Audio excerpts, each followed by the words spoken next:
Did you pray today? Did you pray today? I can get down on some gang. Did you pray to get down on the gang? And the word I want to really focus on is preeminence, which is basically having that authority over everything that's underneath it. So since him, right, as Christ existed before everything, that means he has full range and capability and authority versus everything that he'll create or existed afterwards. So it's really difficult to use this to say, hey, okay, Christ is just another byproduct of creation itself, when the definition of preeminence, if you literally look it up, by the way how the biblical definition, and also I believe the second terminology, how secular describes it, you really can't actually use that term to basically solidify the notion that Christ is just another creature like you and I. It's just impossible, right? So when we define the word preeminence, it actually comes from Psalms 89. And if we look there, preeminent is also, or rather said, firstborn, right? Because they'll use anybody who is like contrary to this notion of Christ being God. They'll say, oh, he's just a firstborn, right? We hear that a lot of Jehovah's Witnesses, Muslims, and anybody in between that has that same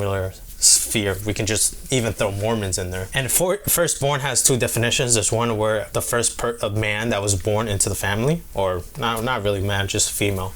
And for me, I'm the firstborn, right? So I fit into that definition. However, the biblical definition of firstborn is more of preeminence rather than the firstborn. A good example is this again in Psalms 89, where God is addressing David as firstborn. And as much as we know about David, he is actually not the firstborn. He's, I think, the middle child, if anything, or the last. Well, all in all, the firstborn really just talks about holding leadership. So the fact that he says, I will make you a firstborn, the way how it's even being phrased here is not actually like, oh, you were born. You are the firstborn, rather than I'll make you the first. So it's obviously talking about not only David, but also it's foreshadowing what's going to happen in the New Testament when it comes to Christ, right? He comes down in the form of a servant, and he started as a slave, right? A servant of God, in a sense, if you either or is interchangeable. When he goes through his route, he's going to be made king at the end of his story, something that happens with Joseph in the Old Testament. It's just, again, the scriptures reliving and retelling these things, just using God as the basically fulfillment of what he was indicating since the beginning of Genesis. This definition of firstborn is really just using as ruler and supreme ruler of all of creation. Really, it's just what it is. That's why when it finishes towards the end from 13 all the way to 18, just highlighting the fact that this is actually a title.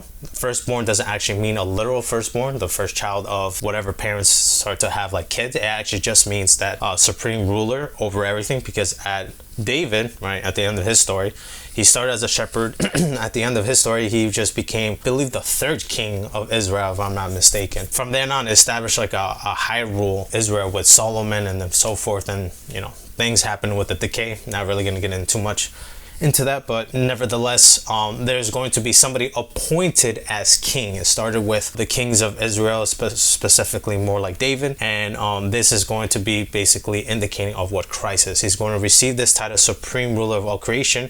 You can't really have creature or byproduct of creation ruling all the other ones, because God has done with Adam and Eve, and they fail ultimately, and we don't become God of this world. We lost our dominion to Satan. So therefore, in order for us to be ruled over, we need literally God, like it should have been since the very beginning. Yeah, that's an interesting topic that I will revisit later in the future. But nevertheless, it was always Christ or God solidifying and testing and proving to ourselves that we cannot be ruled over amongst each other. We have to literally depend on God to rule us. That's where Jesus comes into play. And also, what's very interesting about Colossians 1 is the word usage of his kingdom. The usage of his kingdom, I like to use this in apologetics. And so when they always ask like, hey, are you ready for God's kingdom? I'm like, yeah, sure, I'm ready for Jesus' kingdom. I'm like, oh, wait, hold on, no, we're not talking about that. And we're talking about the Father. I'm like, yeah, but like they're the same being, and it's one kingdom. Like, we're not talking about multiple kingdoms. So we're talking about ownership, right? If we're talking about kingdoms, are you talking about the Father and the Son? And they'll say Father, right?